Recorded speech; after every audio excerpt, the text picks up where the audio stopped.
परमेश्वर की शरण में जा, उसके लिए उन संतों के पास जा जो तत्वदर्शी हो। इसी प्रकार हजरत मोहम्मद को उनका अल्लाह कह रहा है कि कोई और पूर्ण परमात्मा है। उसको पाने के लिए उन तत्वदर्शी संत की तलाश कर। वो प्रभु कौन है, ये जानने के लिए कृपया अवश्य सुनिए जगत गुरु तत्वदर्शी संत रामपाल जी महाराज के अमृत वचन। मैं इतना दुष्ट हूँ, मैंने याचना की आपके गुरुदेव जी से कुछ समय अंदर विश्राम करने की, आपके इंतजार के लिए। उन्होंने अभद्र तरीके से मुझे बुरे शब्द कहे, मुझसे सहन नहीं हुए कि ये राक्षस हैं जो मांस खाते हैं, मलेच्छ हैं, मुसलमानों को इस आश्रम में आना अलाउड नहीं है। तो मेरे अंदर युवराज का कीड़ा उठ गया और मेरे पर रुका नहीं गया और मैंने आपके गुरु जी की हत्या कर दी तलवार से। मुझे माफ़ कर दो। फिर गिर गया चरणों में। परमात्मा बोले खड़ा हो, कोई बात नहीं। ये तो उसकी आयु इतनी थी, स्वामी रामानंद जी की आयु इतनी थी। उस समय स्वामी रामानंद जी लगभग 125 वर्ष के हो चुके थे, 125 वर्ष के, और 104 वर्ष की आयु में परमात्मा मिले थे उनको।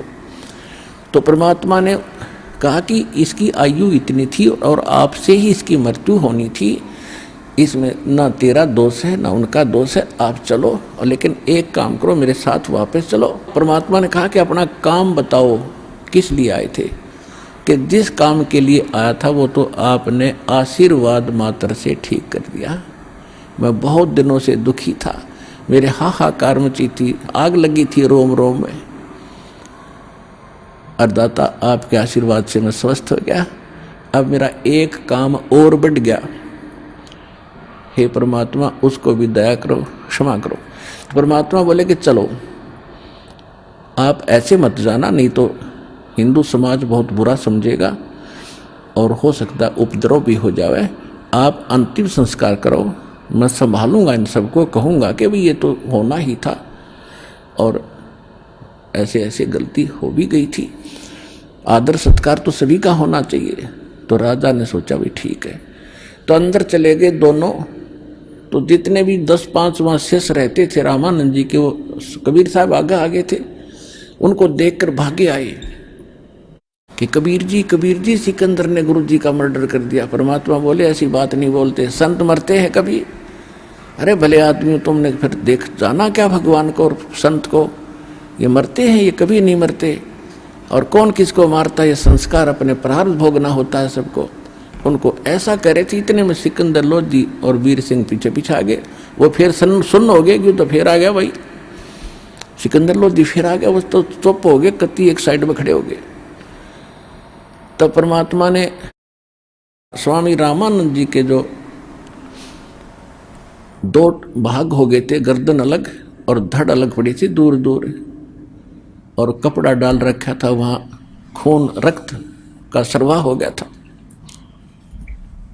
अब परमात्मा कबीर साहब ने दंडवत प्रणाम किया चरणों की ओर उस स्वामी रामानंद जी के मृतक शरीर को, और चरण पकड़ के कहा, गुरुदेव उठो, संध्या आरती का समय हो गया है, और उठो, देखो दिल्ली के बादशाह और काशी नरेश आपके दर्शनार्थ आए हैं। इतना ही कहा था, वो गर्दन दूर से उठकर रामानंद जी के गर्दन पर लग गई, निशान भी नहीं था और जीवित हो गया। बोलो सतगुरु कबीर भगवान की जय।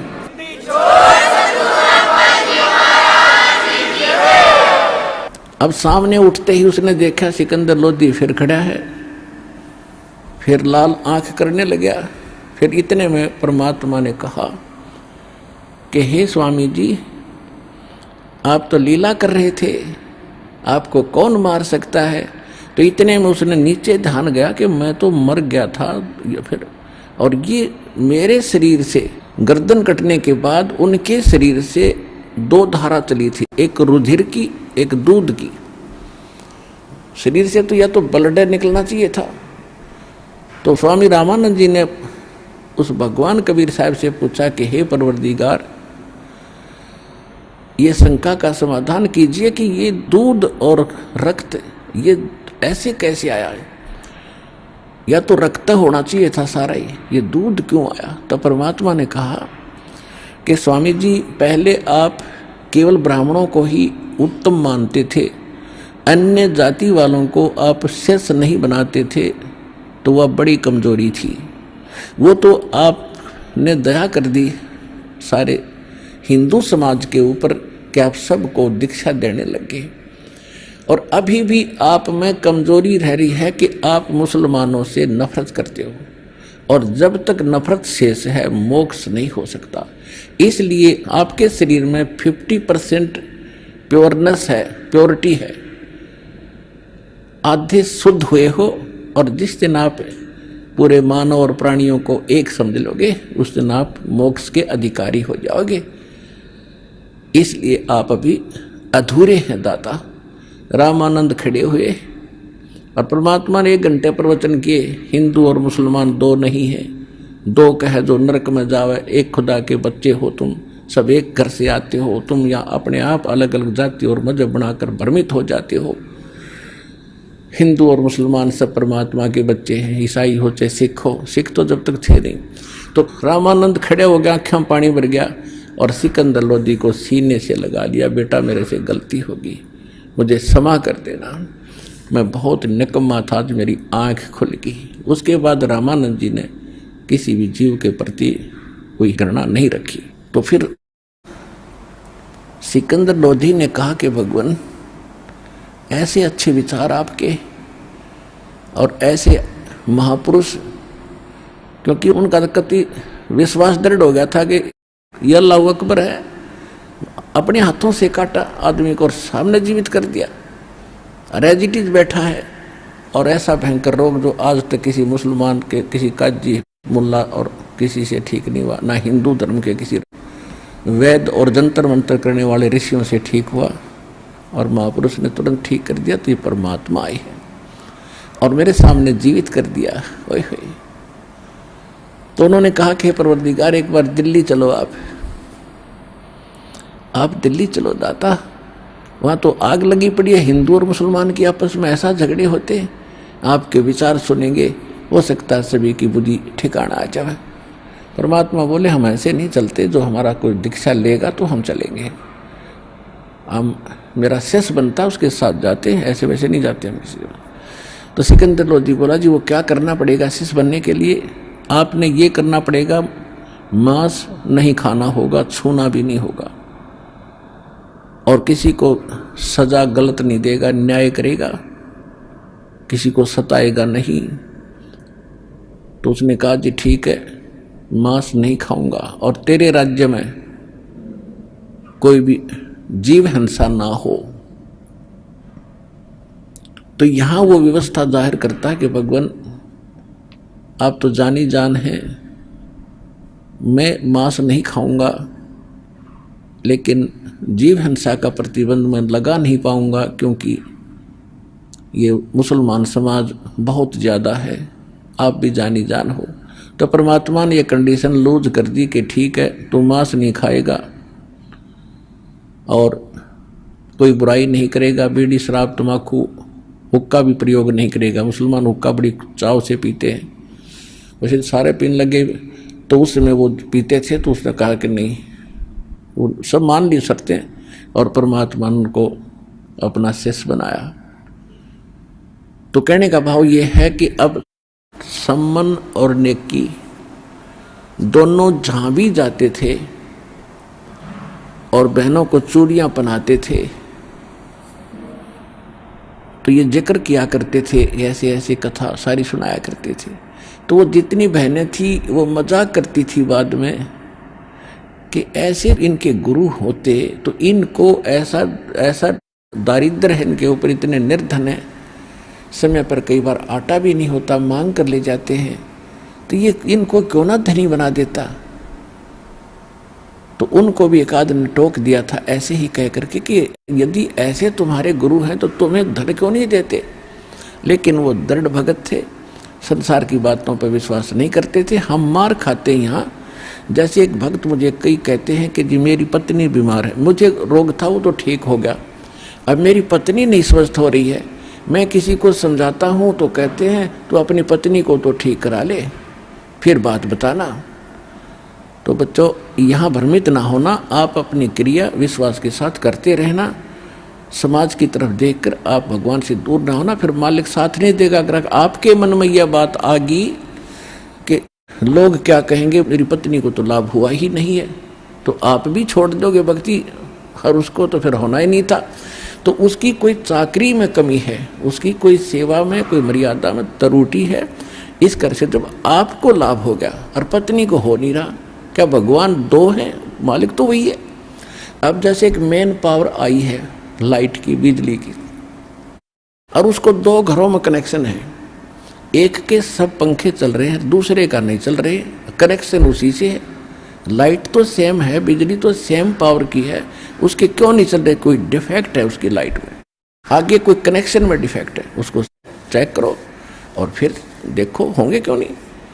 तो इस प्रकार वो दृढ़ थे कि इनको कहने दे, हमने तो भगवान की वाणी पर विश्वास है। कबीरा सब जग निर्धना और धनवंता ना कोई, और धनवंता सो जानिए जिस पर राम नाम धन होए।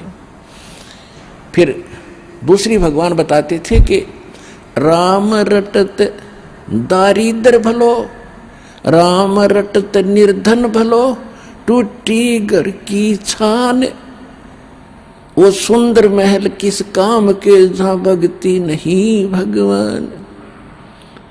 और फिर क्या बताते हैं? राम नाम रटते रहो, राम नाम रटते रहो, जब तक घट में प्राण, और कभू तो दीन दयाल के भनक पड़ेगी कान। ये फार्मूले बताए परमात्मा ने दल डांटने के लिए इस भक्ति मार्ग पर, सच्ची भक्ति पर। इनको अपना कर, इनको अप्लाई करके तब आगे बढ़ना आप सफल होगे। तो उनको ये था कि कदे तो दीन दयाल के भनक पड़ेगी कान। क्या उससे छुपा है? जब हम उसके हो चुके हैं तो भगवान से क्या छुपा है? क्या उनको पता नहीं हमारी निर्धनता और हमारे दुखों का?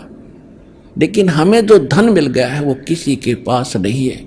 उनको इतना विश्वास था, वो उन बहनों की बातों पर परमात्मा के प्रति अविश्वास नहीं आने देते थे।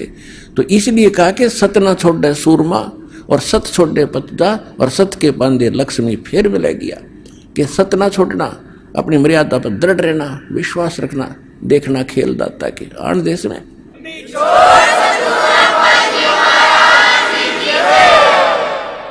तो क्या हुआ? वो कथाएं सुनाते थे। वो लड़का जो सेऊ था वो भी अपने साथी बच्चों में खेलता था, वहाँ भी भगवान की कथाएं सुनाता था कि हमारे गुरुजी ऐसे हैं, हमारे गुरुजी ऐसे हैं। राजा सिकंदर लोधी को ऐसे गड़बड़ थी, वो ठीक कर दिया। रामानंद को सिकंदर लोधी ने मार दिया था, वो जीवित कर दिया, और बड़े शक्तिवान हैं। तो बच्चे कहते थे तुम्हारे गुरुजी तो राजाओं के पास ही जाते हैं, तुम्हारे घर आए कभी? अब वो बच्चा निरुत्तर हो जाता था, और बच्चों की एक दूसरे का व्यंग सहा नहीं जाता उनसे कि तुम्हारे गुरुजी तो धनवानों के यहाँ जाते हैं। वीर सिंह बघेला राजा उनका शिष्य है, और ऐसे वो तो सेठों के पास जाते हैं। धर्मदास सेठ है, उसके वहाँ जाते हैं। वो लड़का एक दिन अपने माता पिता से चर्चा कर रहा था, जब वो काम से वापस आ लिए शाम को, थोड़ा सा आफ्टरनून, आंगन में बैठे यही चर्चा चल रही थी, भगवान की चर्चा चल रही थी। क्योंकि जिस घर में मालिक का प्रवेश हो गया वहाँ दूसरी बात खत्म हो जाती है। भगवान का गुण गान, उनकी चर्चा, उनका मंत्र, सत्संग में सुने हुए विचार घर में जाकर दोहराए जाते हैं। शेष परिवार वाले भी सुनते हैं, हमें बताओ क्या क्या क्या बताया। और उन ही आगे की और भी चर्चाएं परमात्मा की ही चला करती हैं। तो उस बच्चे ने कहा कि माता पिता, बच्चे मुझे ऐसे ऐसे कहते हैं कि आपके गुरुजी तो राजा लोगों के और सेठों के यहाँ जाते हैं, तुम गरीबों के कभी आए हैं? तो सेव कह रहा था कि अपने घर कब आएंगे गुरुदेव?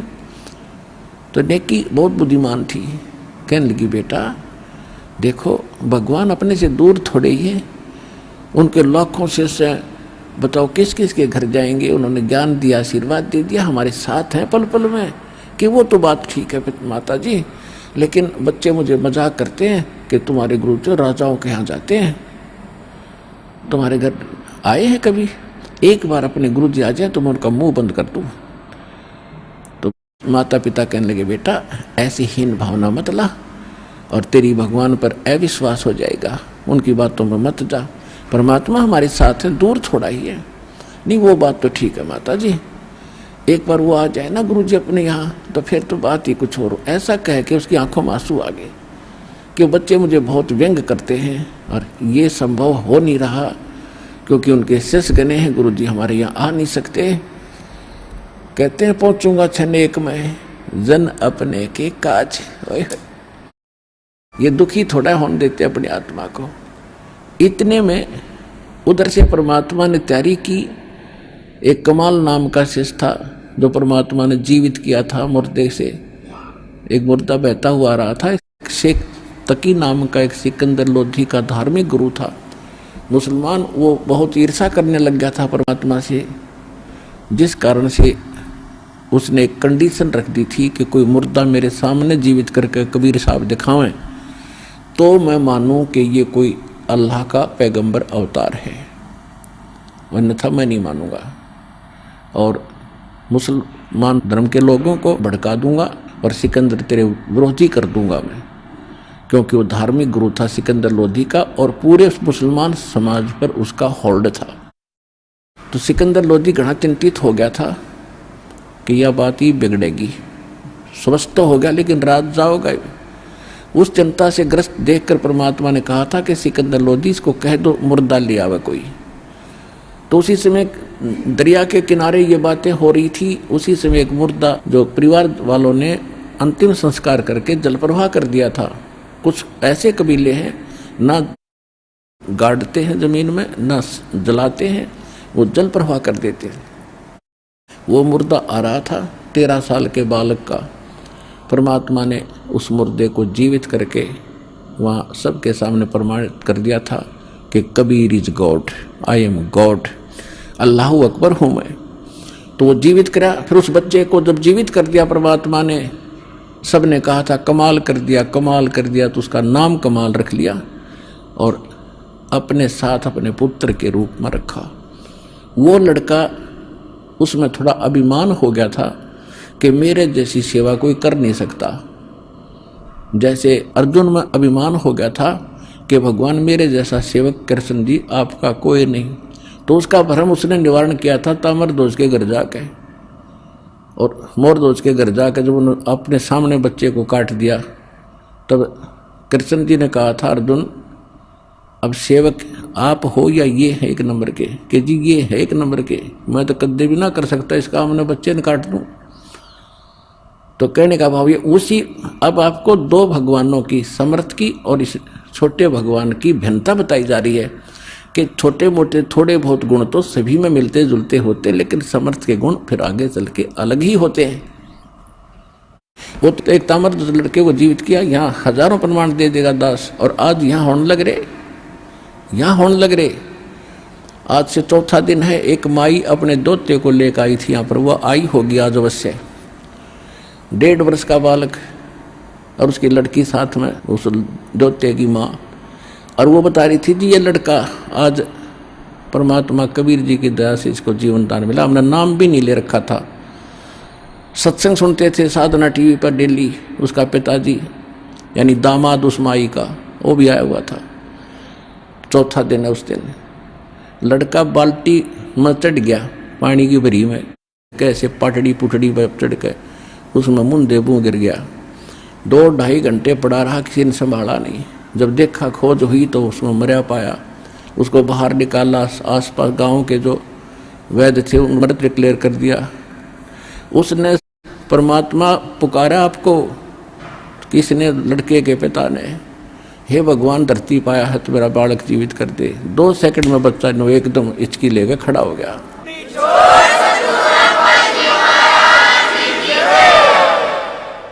जब तक था नाम भी ना लिया था उसने, बोली सारा परिवार आ रहे हर नाम ले लिया।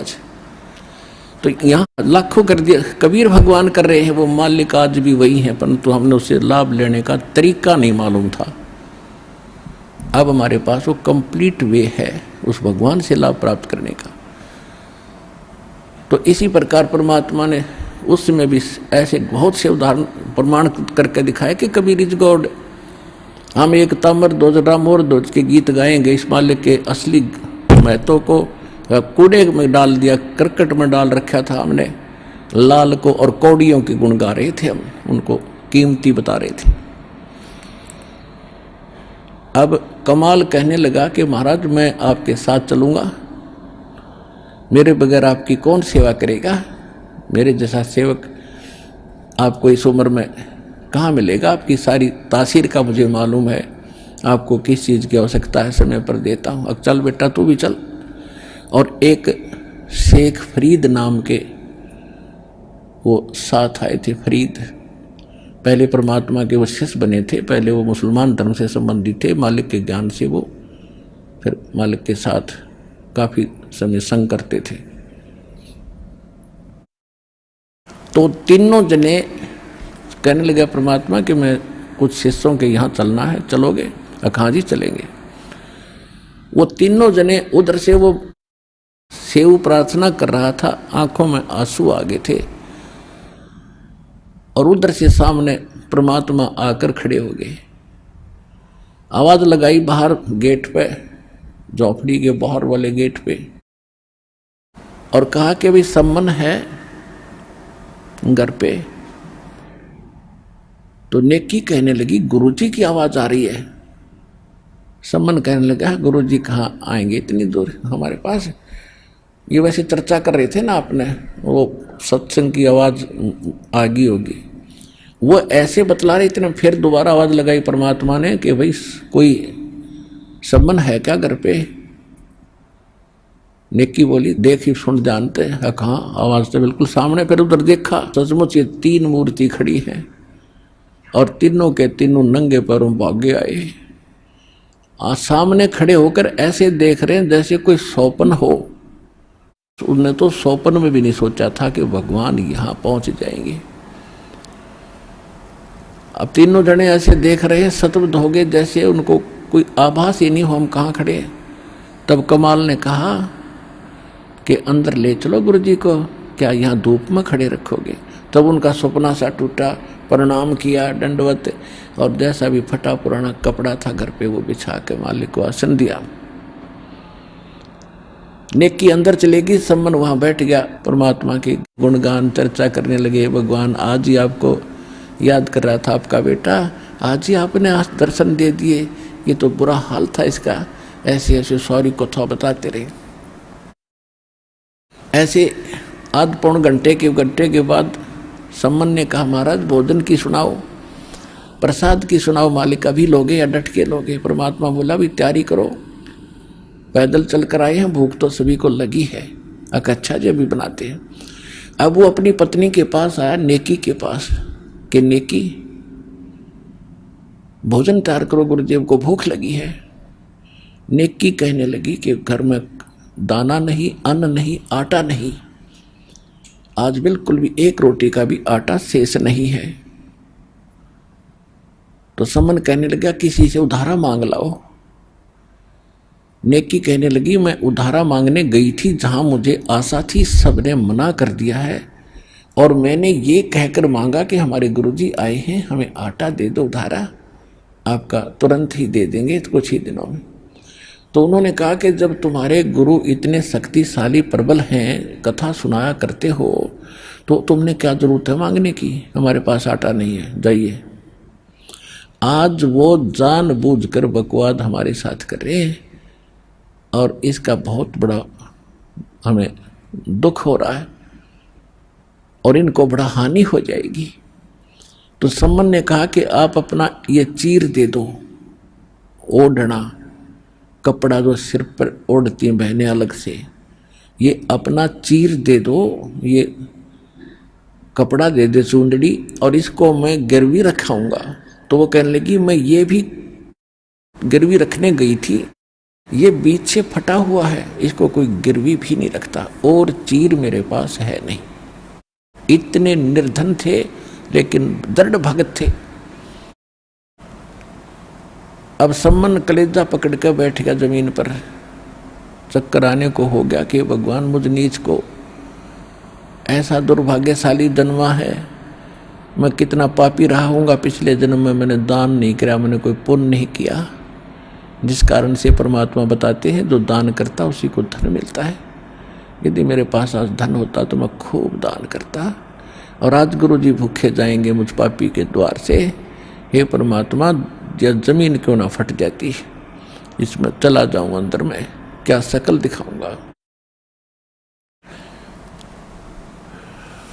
ऐसे वो विलाप कर रहा था तो नेकी ने कहा कि ऐसे कुछ नहीं बनेगा, एक काम करो, तुम दोनों पिता पुत्र आज रात्रि में चोरी करके लाओ आटा, और सुबह गुरुदेव को भोजन करा देंगे। तो बोल दे ऐसे कि जिस सुबह भोजन कराएंगे, समझ जाएंगे, वो जानी जान है, वो तो महापुरुष हैं कि कोई आट अडास होगी, वो समझ जाते हैं। तभी वो लड़का बोला सेऊ, कहने लगे माताजी गुरुजी तो बताते हैं जो चोरी करते हैं उनका तो सर्वनाश हो जाता है, आप चोरी करने को कह रहे हो। तब उस माँ ने बताया बेटा चोरी करना अपने लिए नहीं महापुरुषों के लिए करेंगे, कि चोरी तो चोरी ही है, चाहे किसी लिए करो। लड़का इतना दृढ़ था ज्ञान में। तब माँ ने बताया बेटा चोरी मैं इसलिए करने को कह रही हूँ कि इस नगरी में हम बसे हैं, हमने यहाँ मजदूरी करके निर्वाह किया है। ये लोग बुरे नहीं हैं लेकिन कोई दुर्भाग्य इनका आगे अड़ गया। आज यदि ये परमात्मा यहाँ से भूखे चले गए बेटा नगरी नष्ट हो जाएगी। फिर एक कथा सुनाई कि ऐसे एक नगर में अभिमानी पैसे वाले लोग बहुत थे, साधु संत आते थे, वो केवल अपने ही किसी इष्ट को पूजा करते थे, उसके अतिरिक्त किसी भी संत को या किसी भिखारी को दान नहीं देते थे, और दान तो दूर है वो भोजन भी नहीं देते थे, और उनको कहते थे तुम करके खाओ ऐसे। तो उनकी उस नगरी के बाहर थोड़ी सी दूरी पर जंगल में एक सिद्ध पुरुष, उसका एकलौता शिष्य छोटा बालक 15-16 वर्ष का, वो आके रुक गए। सुबह उसने लड़के को भेजा बेटा भिक्षा ला मांग के, तो सारे नगर में वो मांग कर चला गया, किसी ने भिक्षा नहीं दी, ना रोटी दी। पैसा नहीं लाना, आटा लाना या बनी बनाई रोटी लाना, किसी ने नहीं दी। उनको धिक्कार दिया, दरवाजे बंद कर ले, चला जा यहाँ से, करके नहीं खाते, तुम मस्टंडे फिरते हो, दिन में भिक्षा मांगते हो, रात को चोरी करते हो, दिन में घर देख जाते हो, ऐसे बकवास करने लगे। एक कुमारी थी बाहर, उसका गांव से नगर से बाहर उसी रास्ते पर घर था जिससे उस संत का आना जाना था। तो उस माई ने उसने देखा कि लड़का खाली गया। अब माई को दुख होता है, अपने पुत्र जैसा लगता है कि ये सारी रात का भूखा होगा और आज ये खाली जा रहा है। पता था उसको यहाँ से कुछ मिलना ही नहीं। और विशेषकर कुछ साधु संत ऐसे होते थे जो शूद्र जाति वालों से, निम्न जाति वालों का भिक्षा नहीं मांगते थे उनसे, वो उसी नगरी में भी ऐसे अलग स्थानों से मांगते थे। तो वो इसलिए नहीं बोली कि मैं नहीं दे सकती, साधु संतां का काम है, मेरे से नाराज ना हो जा। तो उसने जाके बताया महाराज जो ऐसे नालायक आदमी है, कोई देता ही नहीं और धिक्कार रहे मुझे। उनका गुरु बोला बेटा कल फिर जाना, सुबह फिर जाना। अब सुबह फिर गया लड़का, फिर खाली आ रहा था वापस। तो उस कुमारी ने कहा कि वह विधवा थी, 5-4 बच्चे थे उसके। उसने कहा महाराज मैं जाति से कुमारी हूँ और मैं कल से देख रही हूँ आप भूखे हो, मुझे अपने बच्चे जैसे लगते हो, आप कैसे जी रहे हो। उस माँ का क्या हाल होगा जिसने इकलौता पुत्र बाबा बना दिया। और मैं कुम्हारी हूँ, ये रोटी ले जा। आटा को आटा भी दे दिया, रोटी अलग से दे दी। तेरे आपके गुरुजी कहें तो खा लेना, उनको बता देना कि मैं इस जाति से हूँ। उसने बच्चे ने दोनों साधन ले लिया, आटा भी ले लिया, रोटी भी ले ली। चल संत ने पूछा बेटा मिला कि नहीं? जहाँ से मुझे आपने लाने की आज्ञा दी थी उच्च घरों से, वहाँ से नहीं मिला। एक ऐसे कुम्हार जाति की माई ने ये शब्द कहे हैं, और बेटा मुझे मालूम था कि यहाँ से तुझे ये आटा देंगे नहीं, भिक्षा नहीं देंगे, बहुत अभिमानी लोग हैं। तो संत ने कहा कि वापस जा और उस माई ने कह दे कि इस नगर को छोड़ दिया शाम तक और किसी को बताएगी नहीं। आज रात को ये 12 बजे के बाद ये नगर नहीं रहेगा। ये इतने अभिमानी और संतों का अनादर करने वाले लोग हैं।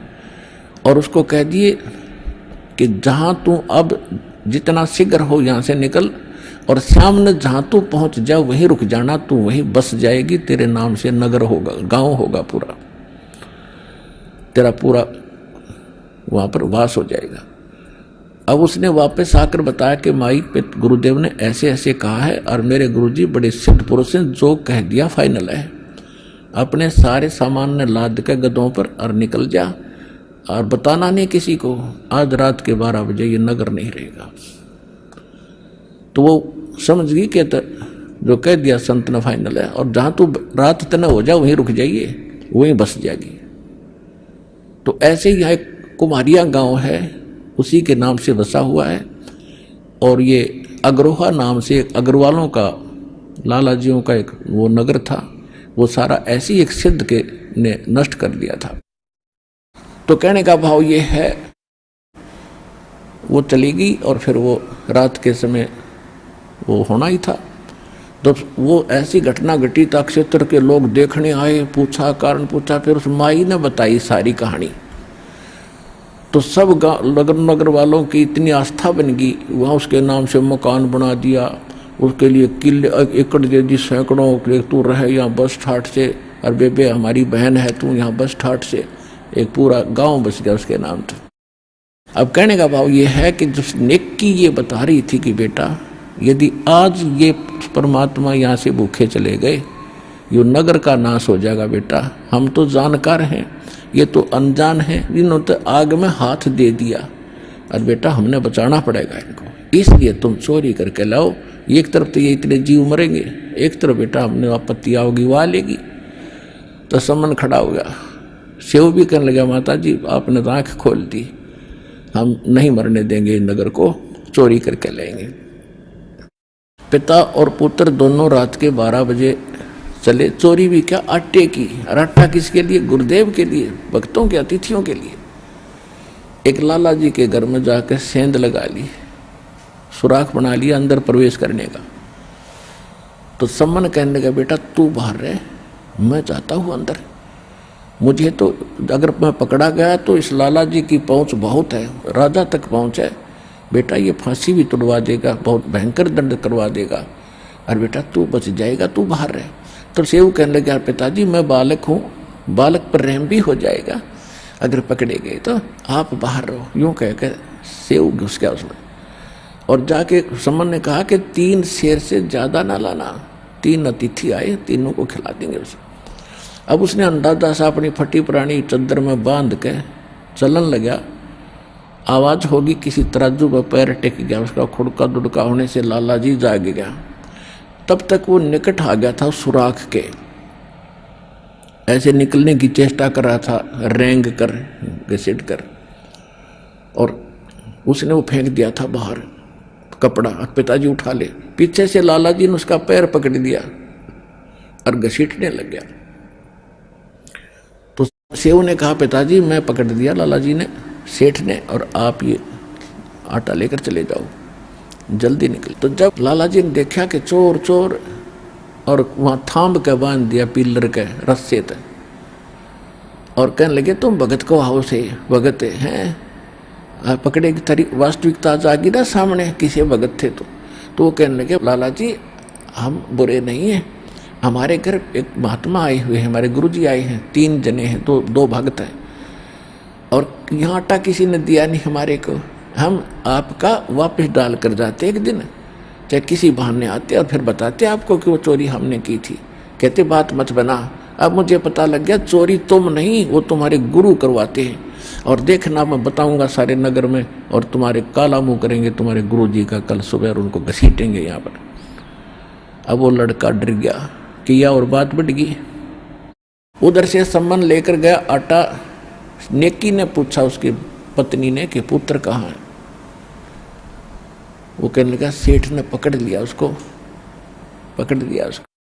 नेकी बहुत बुद्धिमान थी और भगवान के ऊपर समर्पित थी, और कहा कि गुरु जी की इज्जत का नाश होगा, बच्चे को पहचानेंगे और फिर लोग यहाँ आएंगे और वो कहेंगे कि ये चोरी ये करवाता है, इसके लिए कि इन्होंने ये अच्छे आदमी थे, ये चोर नहीं है, तो गुरु जी के साथ बदसलूकी होएगी और ये हम सहन नहीं कर सकते। तू वापस जा और लड़के की गर्दन काट दे और सिर उठा लेना, कोई पहचान ना ले 20 का बालक है। तो सम्मन लेकर इतनी बड़ी करद, छुरा लंबा, और चला। अब उसको उधर से बच्चे के मन में यही भावना कि मेरा पिताजी आ जा, मेरी गर्दन काट ले जा, और ये लाला जी भयभीत होकर फिर कहीं पटक देगा मुझे। तो ऐसा ही हुआ कि उसने जाके सम्मन ने कहा कि बेटा सेऊ, एक बार दो बात कर लेते रहते हैं, एक आवश्यक बात है बेटा, कल तो हम मिल नहीं सकेंगे क्योंकि ये राजाओं के राज हैं, तुझे मार देंगे, हमें भी अलग अलग बंद कर देंगे, हम कुछ बातें नहीं कर सकेंगे। एक बार तेरे कान में एक बात बतानी है, आवश्यक है, तो एक बार सिर बाहर निकाल ले। तब उसने कहा कि लाला जी बाहर मेरा पिता खड़ा है और वो कुछ आवश्यक कार्य बता रहा है, मैं मेरे कान में बताओगा, इतना ढीला कर दे कि मैं सिर बाहर निकाल लूँ, बाकी पैर के रस्सा बांधे रखना तू। पहले तो सेठ ने मना किया कि नहीं तुम भाग जाएगा, कि नहीं भागूंगा कैसे, रस्सा बांधे रख, ढीला कर दे थोड़ा सा। सेठ ने सोचा ले कर दे ढीला, कौन सा 3 शेर आटा ही तो लेकर गए, और ढीला रस्सा कर दिया, लूज कर दिया और सिर बाहर निकाल लिया। जब सम्मन पे हाथ नहीं उठा, पीछे कर लिया, वह कर दिखाई नहीं, और पिता था, नहीं हिम्मत बनी बेटे की गर्दन काट दूं। लड़के ने कहा कि पिताजी अगर तू मेरा बाप है तो मेरी गर्दन काट ले जा, और कोई विकल्प नहीं है आज गुरुदेव की इज्जत बचाने का, और नहीं तो तू नहीं काटेगा तो मेरा बाप नहीं है तू, मैं तेरी संतान नहीं हूँ। ये बात जो बेटे के मुख से सुनी तो एकदम करंट सा आया और लड़के की गर्दन काट दी और सिर उठा करके ले गया, वहाँ जाकर एक अलमारी में रख दिया छुपा के। नेकी कहने लगी तू वापस फिर जा, लाला जी उस लाश को घर नहीं रखेगा, सबको वो डर जाएगा, उसको कहीं घसीट के डाल के आएगा दूर खंडर में। और उसने लाला जी ने इतने में ऐसा ही कर दिया, उसको घसीट कर ले गया रातों रात। एक पजावा था, पजावा कुम्हारों का गड्ढा ज़्यादा हो जाते उसमें पटक के आके अपनी जो सुराख किया था उसको ठीक ठाक करके अब उस पर गारा गुरा लीप कर रेत रात मार दिया, जैसे कुछ नहीं हुआ। अब सम्मन वहाँ देखा, उसकी जो घसीट बच्चे की जा रही थी पैरों की, उनके साथ साथ वहाँ पहुंचा, उस धड़ को उठा के घर ले आया, एक कोने में डाल दिया, खराब से कपड़े उसके ऊपर डाल दिए, और ये सोचा था कि खाना खिला के महापुरुषों को भेज देंगे, बाद में बच्चे का अंतिम संस्कार करेंगे। अब शाम को तो मालिक से अर्ज कर ली, भगवान सुबह खाना खिलाएंगे। अच्छा बेटा सुबह खा लेंगे, कोई बात नहीं, तो भूख से भी खत्म होगी, पता नहीं क्या बात हुई। साधु संत ऐसे ही होते हैं, और वो तो मालिक थे, तो सुबह वक़्त से खाना बना दिया कि गुरुजी ने आगे जाना है, और वो कह रहे थे सुबह जल्दी जाना भाई, मैंने आगे किसी भक्तों के पास, तो वक़्त से खाना खिला के इनको भेज देते हैं कि इनको पता लग गया कि लड़का मर गया है तो ये खाना नहीं खाएंगे। तो सम्मन ने कहा नेकी रोना मत। अक नहीं, मैं भी नहीं रोऊंगी, तू भी मत रोना, कि नहीं। तो उन्होंने भोजन बना के 3 उनमें डाल दिया पात्रों में, मिट्टी के दोनों में, और कहा भगवान भोजन भोग लगा लो, क्योंकि 3 जने थे, परमात्मा 2 भक्त थे। परमात्मा ने कहा ऐसे नहीं, इनको 6 भागों में बांटो सारे प्रसाद को, और प्यार से खाएंगे, प्रसाद बना के सबको खिलाएंगे, आप भी मेरे बच्चे हो। नेकी और सम्मन ने बहुत कुछ मना किया कि नहीं फिर खाएंगे, फिर क्या, नहीं, उन्होंने 5 दोनों में डाल दिया। परमात्मा बोले 6 में करो, कि बच्चा तभी जागा नहीं है, सो रहा है, कोई बात नहीं, उसको भी खिलाएंगे प्रसाद प्रेम। अब ज़्यादा बात ना बढ़ाने से उन्होंने कहा चलो 6 में कर देते हैं। आवाज़ लगाएंगे, कहेंगे जो उठता नहीं, कहीं खेलने चला गया होगा। उन्होंने तो ये सोचा ऐसे कह दूंगा जा करके कि वो तो कहीं बाहर चला गया, महाराज जी यहाँ है नहीं, ऐसा सोच कर उन्हें 6 में कर दिया। और कहा बैठो और बुलाओ सेव को। तो परमात्मा ने कहा आओ सेव जीम लो, यानी भोजन खाओ, ये प्रसाद प्रेम, और शीश कटा करें चोरों के संतों को नितक सेम। सेव धड़ पे शीश डा और बैठा पंगत माही, और नहीं निशानी गर्दन के, ये ओ सेव अकनाही। बोलो कबीर भगवान की जय।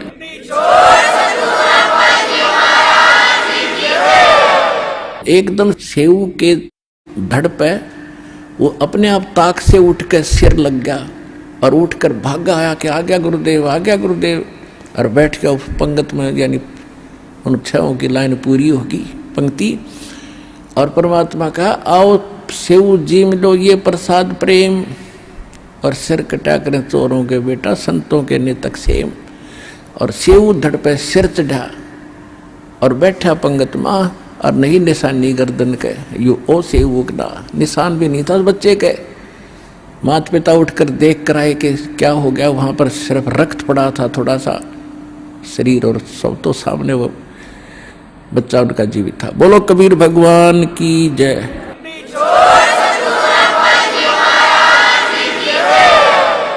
अब उनको विश्वास नहीं हो पा रहा था कि हे भगवान। तब परमात्मा ने कहा बेटा सत ना छोड़े सूरमा, और सत छोड़े पत जा, और सत के बांधे लक्ष्मी फिर मिलेगा। परमात्मा ने आशीर्वाद दे दिया बेटा आज से तू धन धान्य से पूर्ण हो जाएगा, लेकिन इस माया में उलझना मत, इसको दान धर्म में लगाते रहना। अब वो तो ऐसे कहकर चले गए, सतगुरु जो चाहे सो कर दे। कुछ दिनों के बाद उस सम्मन के मन में प्रेरणा हुई कि थोड़ा सा जो है मकान बना ले, थोड़ी झोंपड़ी और कच्ची ईंट बनाकर, और एक झोंपड़ी बनाएंगे और अच्छी सी कुटिया बना लेते हैं। वो जब खोदने लगा, नीम खोदने लगा, तो उसमें बहुत गणे असरफी मिली सोने की। अब उसने समझदारी से काम करके उनको धीरे धीरे करके वो अपना कुछ ऐसा व्यवसाय बढ़ाया। लोगों को ये लगा कि जैसे इसने कोई व्यवसाय शुरू कर दिया, इससे बढ़ गया, 1 नंबर का सेठ हो गया। उससे जीवन में वही सम्मान उस नगर के अंदर 1 नंबर का धनवान व्यक्ति कहलाया। सतगुरु जो चावे सो कर ही, 14 कोट दूत जमदार ही, ऊत भूत जम त्रास निवारे, और चित्रगुप्त के कागज फाड़े।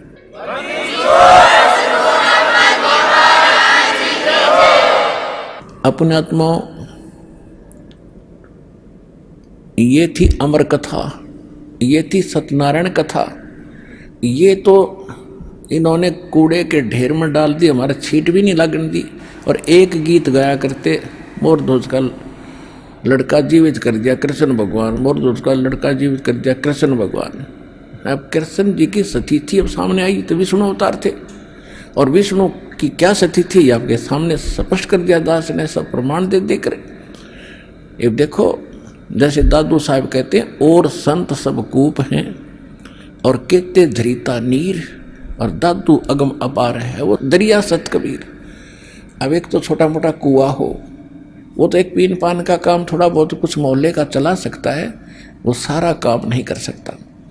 इसी प्रकार कोई झरना दरीता नीर यानी झरना बह रहा हो तो कुछ क्षेत्र में थोड़ी बहुत सिंचाई कर सकता, बाकी क्षेत्र भूखा ही भरेगा। और एक दरिया बह रही हो वो सारे काम करे। तो ये छोटे मोटे गुण तो साधु संत इन छोटे मोटे भगवानों में सब में होते हैं, लेकिन इतना अंतर समझना, और संत सब कूप हैं कहते झरीता नीर, दादू अगम अपार है वो दरिया सत कबीर।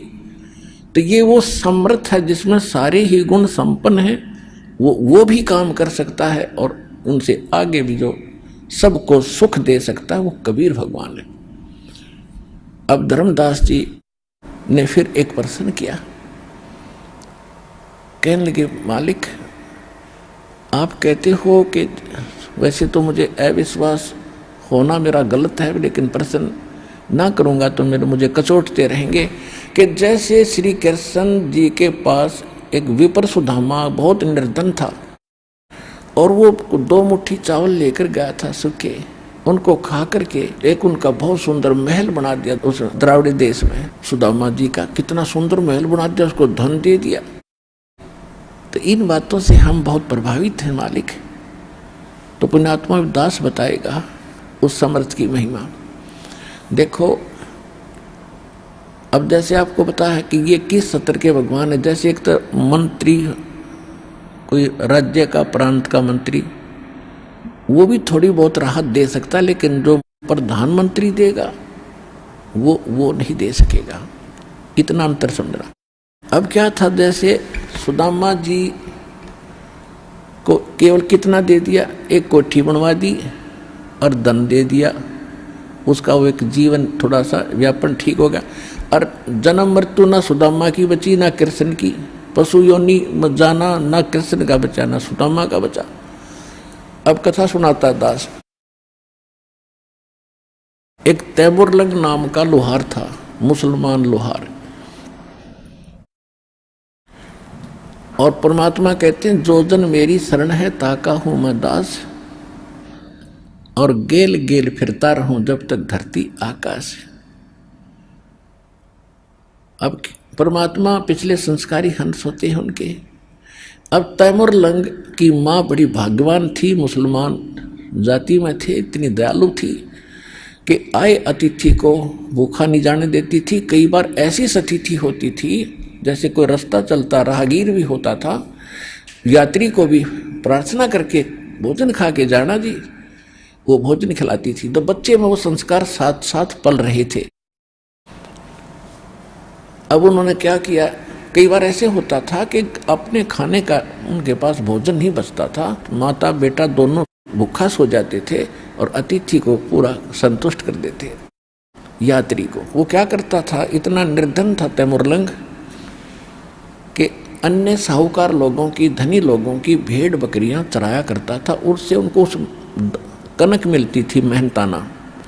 उसके साथ साथ एक पार्ट टाइम और टाइम करता था, पार्ट जॉब, एक लोहार के एहरन पे चोट लगाने की मजदूरी करता था शाम के समय। इतना निर्धन था। तब माँ बेटा दोनों का गुजारा मुश्किल से हो रहा था। उधर से वो रोटी लेकर गया था, घर से बांध कर ले जाता था, खाना खा चुका था। तब परमात्मा वहां पहुंचे और एक फकीर साधु के रूप में। तो तैमुरलंग एक धार्मिक माँ से जन्मा था। उसने कहा महाराज भोजन खाओगे, भूख लगी होगी। कहाँ बेटा भूख लगी है? कि महाराज मैं तो अभी भोजन खा लिया, आप पहले आ जाते तो आपको भोजन मैं यहीं दे देता। अभी मैं गांव से लाता हूँ अपनी माँ के यहाँ से, घर से थोड़ी दूरी पे, घनी दूर नहीं है।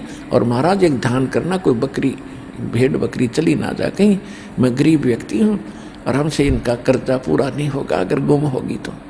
परमात्मा बोले बेटा निश्चिंत रह तू जा। उसने अपनी माँ से बताया कि माँ ऐसे ऐसे एक साधु आया है और भूखा है। माँ ने जब 2 रोटी बनाई तो बोली बेटा मैं साथ चलूँगी और मैं दर्शन भी करके आऊँगी और बर्तन ले आऊँगी। तो कहीं फिर आएगा तो बकरी भेड़ बकरी गुम ना हो जाए, तो चौकस रहना, छोड़ क्यों आया बेटा?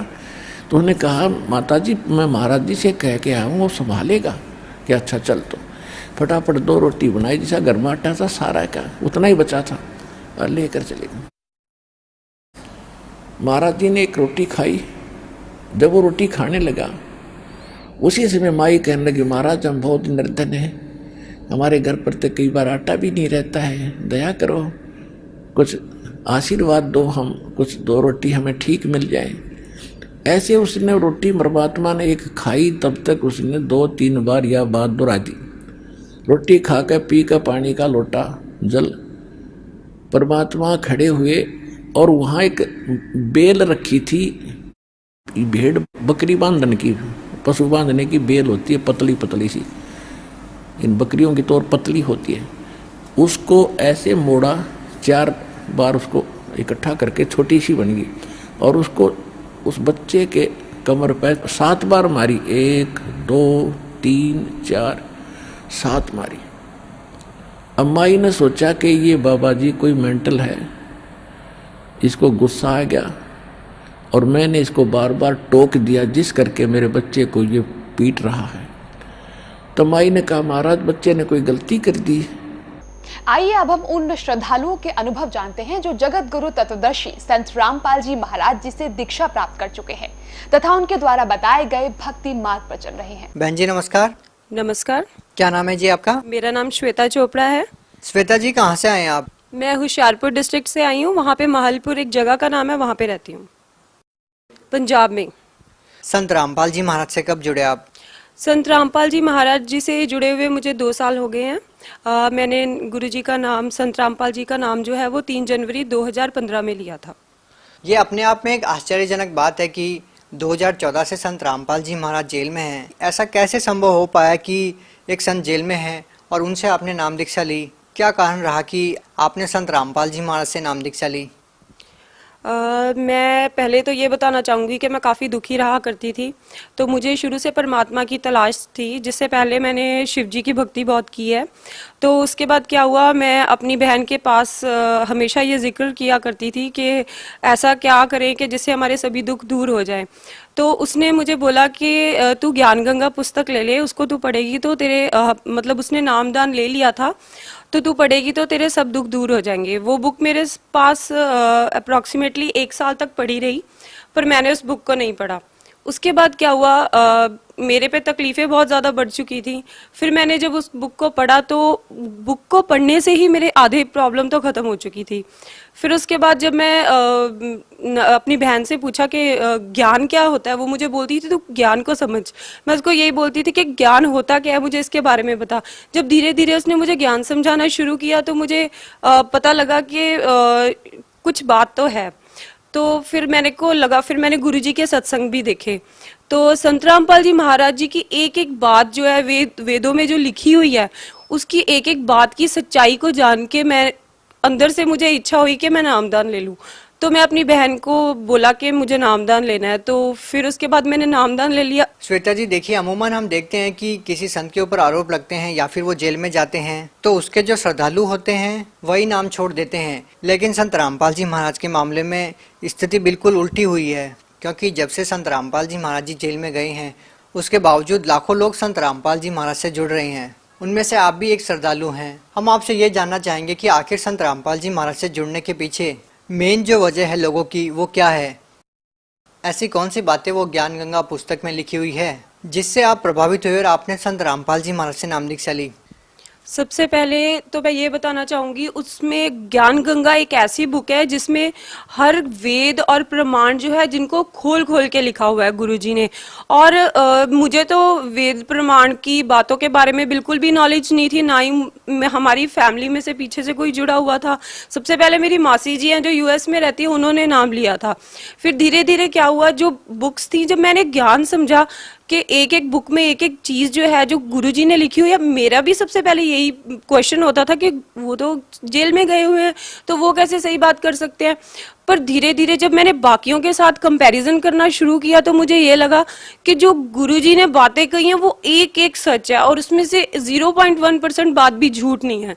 तो ये चीज जो थी वो मुझे गुरुजी की तरफ बहुत ज्यादा अट्रैक्ट करती थी, जिसकी दया से मैंने आज गुरुजी का नाम ले लिया है। श्वेता जी क्या करते हैं आप?